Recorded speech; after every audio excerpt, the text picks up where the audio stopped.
एक दिन मदीने के एक किनारे पर हजरत मोहम्मद सल्लल्लाहु अलैहि वसल्लम की साहिबजादी हजरत कुलसुम रजियल्लाहु अन्हा के घर में एक शानदार दावत का इंतजाम किया गया। चारों तरफ खूबसूरत माहौल, सजे हुए घर, रोशनियों की चमक दमक, हर तरफ मसरूफियत का आलम था।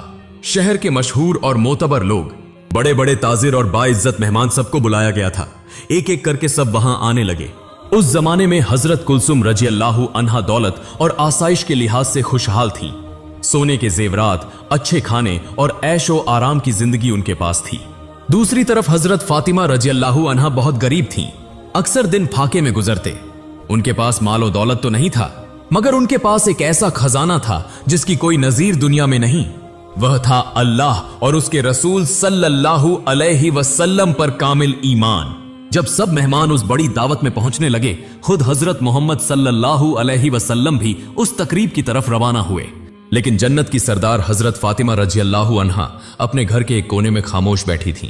कुछ ही देर में नबी करीम सल्लल्लाहु अलैहि वसल्लम तशरीफ लाए। सब लोग इज्जतन आगे बढ़े और अर्ज किया, या रसूल अल्लाह, हम तो आप ही का इंतजार कर रहे थे। हजरत कुलसुम रजियल्लाहु अन्हा भी आगे बढ़कर सलाम अर्ज करते हुए बोली, या रसूल अल्लाह, आज आप मेरे घर तशरीफ लाए, मैं बहुत खुश हूं। बुराए करम आप आराम फरमाएं। नबी करीम सल्लल्लाहु अलैहि वसल्लम ने इधर उधर नजर दौड़ाई। बहुत से वाकिफ चेहरे नजर आए, मगर एक चेहरा गायब था, हजरत फातिमा रजियल्लाहु अन्हा का। फिर आप सल्लल्लाहु अलैहि वसल्लम ने हजरत कुलसुम रजियल्लाहु अन्हा से फरमाया, ऐ मेरी बेटी कुलसुम, मैं देख रहा हूं कि तुमने शहर के सब लोगों को बुलाया है, अमीर, गरीब, आलिम, मोतबर, सबको, मगर एक को मैं यहां नहीं देख रहा। कुलसुम रजियल्लाहु अन्हा कुछ हैरान होकर बोली, कौन? अब्बा जान, किसको मैं भूल गई? नबी पाक सल्लल्लाहु अलैहि वसल्लम आहिस्ता से बोले, जरा गौर करो, वह तुम्हारी अपनी अजीज है, तुम्हारी सगी बहन फातिमा रजियल्लाहु अन्हा। यह सुनते ही कुलसुम रजियल्लाहु अन्हा का चेहरा उतर गया। वह कुछ बोल नहीं सकी, खामोश रह गई। उन्हें खुद मालूम था कि उन्होंने बहन को क्यों नहीं बुलाया। हजरत फातिमा रजियल्लाहु अन्हा गरीब थीं, उनके कपड़े सादे थे। वह समझती थीं कि अमीरों की भीड़ में फातिमा रजियल्लाहु अन्हा की मौजूदगी उनके वकार को कम कर देगी। इसी ख्याल से उन्होंने बहन को दावत में शामिल नहीं किया। उधर दस्तरख्वान पर खुशबूदार पुलाव, कोरमा और तरोताजा खानों की बहार थी। शहर के सब लोग खा रहे थे, मगर वहां मौजूद नहीं थी वह अजीम खातून जो दरअसल जन्नत की मल्लिका थी। उस दिन की चमक दमक से दूर एक खामोश कमरे में हजरत फातिमा रजियल्लाहु अन्हा बैठी थीं। उनकी आंखों से आंसुओं की धार बह रही थी। कमरे में एक अजब खामोशी थी, न कोई खाना, न कोई आसाइश। उनके जिगर के टुकड़े, दो बच्चे हसन रजियल्लाहु अन्हु और हुसैन रजियल्लाहु अन्हु भूख से तड़प रहे थे। आखिरकार वह बर्दाश्त नहीं कर सके। हसन रजियल्लाहु अन्हु और हुसैन रजियल्लाहु अन्हु कमरे में आए और लरजती आवाज में कहने लगे, उम्मी जान, हमें बहुत भूख लगी है, हमसे अब बर्दाश्त नहीं होता, कुछ खाने को दे दीजिए। यह बात कहकर दोनों बच्चे रोने लगे। उन दोनों मासूम बच्चों के रोने से घर जैसे लरज उठा। हजरत फातिमा रजियल्लाहु अन्हा का दिल फटने लगा, आंखों से आंसू बहने लगे। उन्होंने आसमान की तरफ देखकर कहा, ऐ अल्लाह, मैं तो भूखी रह सकती हूं, सब्र कर सकती हूं, मगर यह मासूम बच्चे भूख से तड़प रहे हैं, मैं यह कैसे बर्दाश्त करूं? मेरे घर में न खाना है, न पैसा। ऐ मेरे रब, मैं अब उनके मुंह में क्या डालूं? तू अपनी रहमत से कोई सामान फरमा दे। उनके इस दर्द भरी फरियाद से उस दिन जैसे आसमान का अर्श भी लरज उठा, फरिश्ते भी गमगीन हो गए। वह एक दूसरे से कहने लगे, हाय अफसोस, आज जन्नत की सरदारनी भूखी है, उसका घराना भूखा है, हम यह मंजर कैसे बर्दाश्त करें? दूसरी तरफ उसी वक्त हजरत कुलसुम रजियल्लाहु अन्हा के घर में कौरमा, पुलाव, गोश्त और मीठे खाने सजे जा रहे थे। मेहमानों की भीड़ थी, चहल पहल का आलम था, मगर उस दावत में जगह न मिली उस अजीम खातून को जो जन्नती औरतों की सरदार हैं। उधर भूख की शिद्दत से हसन रजियल्लाहु अन्हु और हुसैन रजियल्लाहु अन्हु रोते ही जा रहे थे। बेबस मां फातिमा रजियल्लाहु अन्हा के पास कोई चारा न रहा। उन्होंने जल्दी से चूल्हे पर पानी का एक बर्तन रख दिया और बच्चों को तसल्ली देते हुए कहा, ऐ मेरे जिगर के टुकड़ों, बेटो तुम बाहर जाकर खेलो, थोड़ी देर में खाना तैयार हो जाएगा, तब मैं तुम्हें बुलाऊंगी। दरहकीकत उस हांडी में सिर्फ पानी था, खाने को कुछ भी नहीं। यह सब कुछ उन्होंने बच्चों को दिलासा देने के लिए किया। फिर आंसू पोंछते हुए, दिल शिकस्ता होकर वह उस हांडी की तरफ देखती रही और दुआ करने लगी, ऐ मेरे रब, मेरे बच्चों की भूख की तकलीफ को हल्का फरमा दे। दूसरी तरफ एक खादिमा ने दूसरी से कहा, जाओ मां कुलसुम को बुला लाओ। सब कुछ तैयार हो गया है। आखिरकार आखिरी तैयारियों के वक्त हजरत कुलसुम रजियल्लाहु अन्हा खुद मेहमानों की खिदमत में मसरूफ थीं। जब वह बावर्ची खाने में गईं और एक एक करके बर्तनों के ढक्कन उठाने लगीं, तो अचानक वह साकित रह गईं। आंखें हैरत से फैल गईं। उन्होंने देखा कि सारे पुलाव, कोरमा, गोश्त सब खाने पत्थर बन चुके हैं। वह घबराकर चिल्ला उठीं, या अल्लाह, यह क्या हो गया? अभी तो खाना तैयार हुआ था, यह सब पत्थर कैसे बन गए? अब मैं क्या करूं? लोग तो खाने के इंतजार में बैठे हैं। उनके सामने भरे हुए बर्तन अब बेजान, बेजायका, पत्थर जैसे हो गए थे। वह मजीद देर न कर सकी। शर्म और खौफ से लरसती हुई हजरत कुलसुम रजियल्लाहु अन्हा दौड़ती हुई नबी करीम सल्लल्लाहु अलैहि वसल्लम के पास पहुंची। कांपती हुई आवाज में अर्ज किया, या रसूल अल्लाह, सब कुछ बर्बाद हो गया, मैं क्या करूं? नबी अकरम सल्लल्लाहु अलैहि वसल्लम ने नरमी से फरमाया, मां कुलसुम, तुम्हें क्या हुआ? हजरत कुलसुम रजियल्लाहु अन्हा ने कहा, या रसूल अल्लाह, सारा खाना पत्थर बन गया है, यह क्यों हुआ? मैं कुछ नहीं समझ रही। नबी करीम सल्लल्लाहु अलैहि वसल्लम ने मोहब्बत भरी मगर गमगीन नजर उन पर डाली और आहिस्ता फरमाया, मां कुलसुम, तुमने अपने प्रोग्राम में शहर के सब लोगों को बुलाया, मगर तुम भूल गईं या जानबूझकर महरूम कर दिया अपनी उस बहन को जो मेरे जिगर का टुकड़ा है, मेरी सबसे प्यारी फातिमा रजियल्लाहु अन्हा को। आज उसके घर में खाने को कुछ नहीं। उसके बच्चे हसन रजियल्लाहु अन्हु और हुसैन रजियल्लाहु अन्हु भूख से रो रहे हैं और तुम यहां दौलतमंदों को खाना खिला रही हो। यह कहकर नबी करीम सल्लल्लाहु अलैहि वसल्लम की आवाज रंध गई। उन्होंने खाने की मेज पर बैठना भी गवारा न किया। उधर शहर के अमीर व मोतबर लोग, उलमा व फाजिलीन सब खाने के इंतजार में बैठे थे। कुछ कहने लगे, खाना देने में इतनी देर क्यों हो रही है? यह सब सुनकर जब लोगों में यह फुसफुसाहट होने लगी कि अब तो हमें वापस जाना पड़ेगा, तो हजरत कुलसुम रजियल्लाहु अन्हा का दिल जोर जोर से धड़कने लगा। उनका चेहरा उतर गया, जीभ सूख गई। वह तुरंत दोबारा नबी करीम सल्लल्लाहु अलैहि वसल्लम के पास दौड़ती हुई आई और कांपती आवाज में अर्ज किया, या रसूल अल्लाह, अब मैं क्या करूं? मैंने इतना बड़ा इंतजाम किया, शहर के मोहतरम लोग आए हैं, मगर सारा खाना पत्थर बन गया है। अगर आज मैं उनके सामने कुछ पेश न कर सकी तो मेरी इज्जत खाक में मिल जाएगी। आप मेरी मदद फरमाएं, मैं क्या करूं? नबी करीम सल्लल्लाहु अलैहि वसल्लम ने गहरे सन्नाटे के साथ अपनी बेटी की तरफ देखा और फरमाया, मां कुलसुम, तुम समझ नहीं रही? तुमने एक ऐसी गलती कर दी है जिससे अर्श ए इलाही लरज उठा। अल्लाह तुमसे नाराज हो गए हैं। उस मां के आंसू अर्श तक जा पहुंचे हैं जिसे तुमने गरीब होने की वजह से इस दावत में नहीं बुलाया। वह मां तुम्हारी अपनी बहन फातिमा रजियल्लाहु अन्हा है। उसके घर में न खाना है न पैसा। उसके दो मासूम बच्चे हसन रजियल्लाहु अन्हु और हुसैन रजियल्लाहु अन्हु भूख से तड़प रहे हैं और तुमने शहर के सब अमीरों को बुलाया मगर अपनी बहन को महरूम कर दिया। क्या तुम जानती हो मां फातिमा रजियल्लाहु अन्हा के आंसू अल्लाह के दरबार तक पहुंच गए हैं और अल्लाह ने तुम्हारे इस तकब्बुर और नाइंसाफी को बर्दाश्त नहीं किया, इसीलिए तुम्हारी दावत के सारे खाने को कोयला बना दिया। यह सुनते ही हजरत कुलसुम रजियल्लाहु अन्हा डर से कांपने लगी, जारो कतार रोने लगी और कहने लगी, हाय अल्लाह, मैंने तो ऐसा कभी सोचा ही नहीं।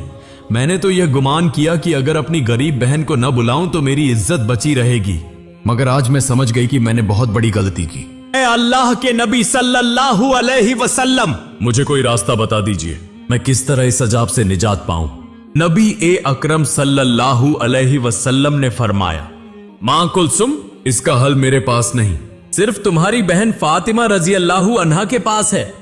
यह अल्फाज हजरत कुलसुम रजियल्लाहु अन्हा के दिल पर बिजली बनकर गिरे। वह रोती हुई बार बार कहने लगी, हाय अल्लाह, मैंने क्या कर दिया? मैंने अपनी प्यारी बहन को कैसे तकलीफ पहुंचाई? मेरा सारा घमंड टूटकर बिखर गया।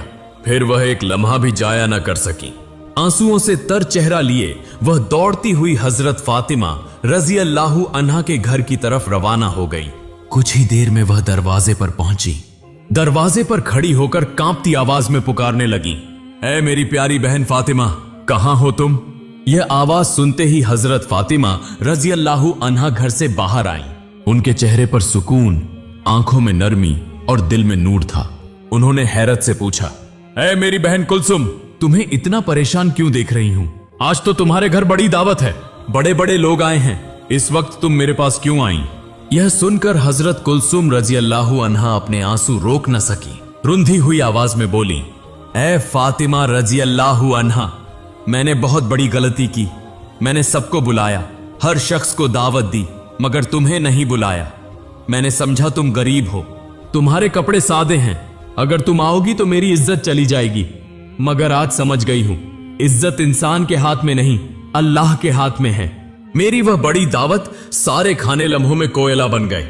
अल्लाह मुझसे नाराज हो गए हैं। अब मैं क्या करूं बहन? मुझे बचा लो, मुझे माफ कर दो, मैंने बहुत बड़ा जुल्म किया है। यह सुनकर हजरत फातिमा रजी अल्लाहु अन्हा ने गहरी सांस ली। उनकी आवाज में मोहब्बत भी थी और माफी की खुशबू भी। वह मुस्कुराकर बोली, बहन कुलसुम, मैंने तो कुछ भी दिल पर नहीं लिया। मैं जानती हूं तुमने लोगों की इज्जत व एहतराम का ख्याल करते हुए मुझे दावत नहीं दी। मेरे दिल में तुम्हारे लिए कोई शिकवा नहीं है। यह सुनकर कुलसुम रोते हुए बोली, नहीं बहन, बात इतनी आसान नहीं है। हमारे वालिद मोहतरम अल्लाह के रसूल सल्लल्लाहु अलैहि वसल्लम ने खुद फरमाया है, तुम्हारी दुआ और तुम्हारी माफी के बगैर मेरी इस मुसीबत से निजात मुमकिन नहीं। अगर तुम अभी मेरे साथ न चलो तो मैं शहर के मेहमानों के सामने शर्म से मुंह नहीं दिखा सकूंगी। चलो बहन, तुम्हारी मौजूदगी ही से अल्लाह हम पर रहम फरमाएंगे। फातिमा रजी अल्लाहु अन्हा की आंखों से आंसू बह निकले। उन्होंने आहिस्ता से सर हिलाया और शफकत भरी आवाज में कहा, चलो ऐ मेरी बहन, मैं तुम्हारे साथ चलती हूं। यकीनन अल्लाह रब्बुल आलमीन बख्शने वाला है, वह हम पर जरूर रहम फरमाएगा। फिर हजरत फातिमा रजी अल्लाहु अन्हा हसन और हुसैन रजी अल्लाहु अन्हुमा को साथ लेकर बहन कुलसुम के घर की तरफ रवाना हुई। जब वह वहां पहुंची तो देखा दरबार मेहमानों से भरा हुआ है। शहर के मोहतरम लोग बैठे हैं और उनके सामने अल्लाह के रसूल सल्लल्लाहु अलैहि वसल्लम तशरीफ फरमा हैं। उनकी आंखों में शफकत थी मगर चेहरे पर सजीदगी। फातिमा आगे बढ़ी, सलाम किया, अस्सलामु अलैकुम, ए मेरे वालिद मोहतरम, ए अल्लाह के रसूल सल्लल्लाहु अलैहि वसल्लम, मैं हाजिर हो गई हूं। रसूल सल्लल्लाहु अलैहि वसल्लम ने सलाम का जवाब दिया और मोहब्बत भरी निगाह से फरमाया, ए फातिमा, मैं तुम्हारा ही इंतजार कर रहा था। फातिमा बोली, या रसूल अल्लाह। कुलसुम मेरे घर आई और मुझे साथ ले गई। रसूल सल्लल्लाहु अलैहि वसल्लम ने आहिस्तगी से फरमाया, ऐ फातिमा, तुम्हारी बहन ने एक बड़ी गलती की है। उसने घमंड में आकर तुम्हें दावत नहीं दी। अल्लाह रब्बुल आलमीन ने तुम्हारा दुख देखा, तुम्हारे बच्चों की भूख देखी, इसीलिए उसका अर्श लरज उठा और इसी वजह से दावत का सारा खाना कोयला बन गया। अब तुम्हारी बहन सख्त परेशानी में है। अगर यह मसला हल न हुआ तो मेहमानों के सामने उसकी इज्जत बाकी नहीं रहेगी। ऐ फातिमा, इस मुसीबत का हल तुम्हारे ही हाथ में है। हजरत फातिमा रजी अल्लाहु अन्हा ने अजीजी से कहा, या रसूल अल्लाह, मैं क्या कर सकती हूं? अल्लाह की रजा के लिए मुझे क्या करना चाहिए? रसूल अल्लाह सल्लल्लाहु अलैहि वसल्लम ने नरमी से फरमाया, ऐ फातिमा, अगर तुम दिल से अपनी बहन कुलसुम को माफ कर दो और अल्लाह के हुजूर हाथ उठाकर दुआ करो तो अल्लाह ताला जरूर इस मुसीबत का हल फरमा देंगे। फातिमा की आंखों से आंसू बहने लगे। उन्होंने कहा, ठीक है अब्बा जान, मैं जा रही हूं। फिर हजरत फातिमा रजी अल्लाहु अन्हा बहन कुलसुम को लेकर बावर्ची खाने में गईं, जहां कुछ देर पहले लजीज खाना कोयला बन चुका था। कमरे में मुकम्मल खामोशी थी। मेहमानों में फुसफुसाहट हो रही थी और कुलसुम के चेहरे पर खौफ व घबराहट के असर थे। मां फातिमा ने अल्लाह का नाम लेकर कहा, बिस्मिल्लाहिर्रहमानिर्रहीम, सब खाने के बर्तन कपड़े से ढांक दो। फिर आंखों में आंसू लिए आसमान की तरफ हाथ उठाकर दुआ की, ऐ अल्लाह, ऐ मेरे रब, तू गवाह रह, मैंने अपनी बहन को माफ कर दिया। मैंने अपनी तकलीफ, अपने बच्चों की भूख, सब कुछ तेरे लिए सब्र से बर्दाश्त किया। ऐ अल्लाह, हम पर रहम फरमा, हमारी इज्जत व आबरू की हिफाजत फरमा, तू ही इज्जत देने वाला है। फिर उन्होंने कहा, बहन, अब बर्तनों से कपड़ा हटा दो। कुलसुम ने कांपते हाथों से कपड़ा उठाया और हैरत से आंखें फटी की फटी रह गईं। पुकार उठी, सुबहान अल्लाह। जो खाना कोयला बन गया था वह फिर से लजीज खाने में तब्दील हो चुका था। गोश्त, पुलाव, कुरमा सब पहले की तरह चमक रहे थे, जैसे कुछ हुआ ही ना हो। कुलसुम सजदे में गिर पड़ी, दुआ करते हुए बोली, अल्हम्दुलिल्लाह, ए अल्लाह, तू कितना अजीम है, तू कितना मेहरबान है, तूने मुझे बचा लिया। हजरत फातिमा रजी अल्लाहु अन्हा ने आंसू भरी आंखों से शुक्र अदा किया। ए अल्लाह, तूने हमारी इज्जत रख ली, तेरे ही करम से सब मुमकिन हुआ। कुलसुम उस वक्त अपनी बहन को गले लगाकर रोते हुए बोली, हे फातिमा, मुझे माफ कर दो, मैं घमंड में अंधी हो गई थी। माल व दौलत और रुतबे के फरेब में मैंने बहुत बड़ी गलती कर दी थी। फिर मां फातिमा और कुलसुम नबी करीम सल्लल्लाहु अलैहि वसल्लम के हुजूर हाजिर हुई। रसूल अल्लाह सल्लल्लाहु अलैहि वसल्लम ने फातिमा को दुआए खैर दी और दोनों हाथ उठाकर अल्लाह के हुजूर शुक्र अदा किया। प्यारे नाज़रीन, याद रखें, रसूल अल्लाह सल्लल्लाहु अलैहि वसल्लम ने फरमाया, जिसके दिल में राई के दाने के बराबर भी घमंड होगा वह जन्नत में दाखिल नहीं होगा। सही है मुस्लिम। घमंड नहीं बल्कि अजीजी ही मोमिन की असल सिफत है। अल्लाह हमें सबको घमंड व तकब्बुर से महफूज रखे।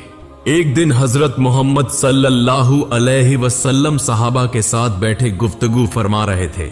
उसी वक्त एक यहूदी बूढ़ा शख्स आया और बोला, ए पैगंबर, ए अल्लाह के रसूल, मुझे माफ कर दें।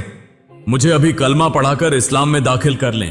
यह कहकर वह बूढ़ा शख्स जारो कतार रोने लगा। वह बहुत गरीब था, उसके पास कुछ भी नहीं था, मगर रसूल सल्लल्लाहु अलैहि वसल्लम के अखलाक, आपके हुस्न सुलूक और सखावत ने उसे मुतासिर किया और इसी वजह से उसने कलमा पढ़कर इस्लाम कबूल कर लिया। उसके चेहरे से भूख साफ जाहिर थी। तब रसूल अल्लाह सल्लल्लाहु अलैहि वसल्लम ने हजरत बिलाल रजी अल्लाहु अन्हु से फरमाया, ए बिलाल, इस बूढ़े शख्स को मेरी बेटी फातिमा के घर ले जाओ। चुनांचे हजरत बिलाल रजी अल्लाहु अन्हु उस बुजुर्ग को लेकर हजरत फातिमा रजी अल्लाहु अन्हा के घर की तरफ रवाना हुए।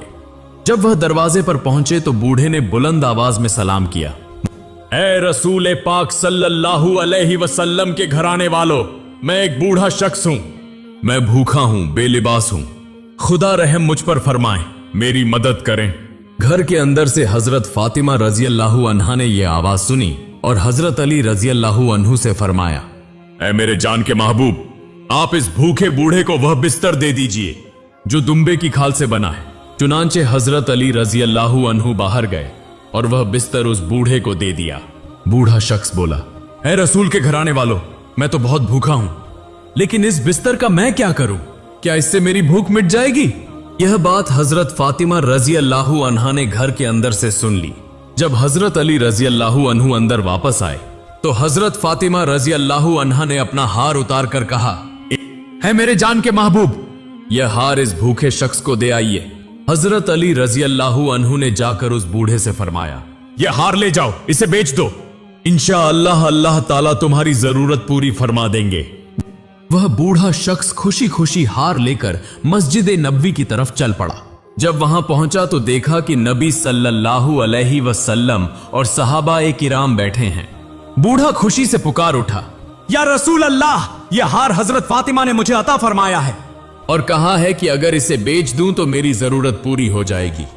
यह सुनकर हजरत मोहम्मद सल्लल्लाहु अलैहि वसल्लम की आंखों से आंसू बह निकले और आप सल्लल्लाहु अलैहि वसल्लम ने फरमाया, ऐ मेरे भाई, जिस चीज को तमाम औरतों की सरदार ने तुम्हें दिया है, अल्लाह ताला उसी के जरिए तुम्हारी हाजत पूरी फरमाएगा।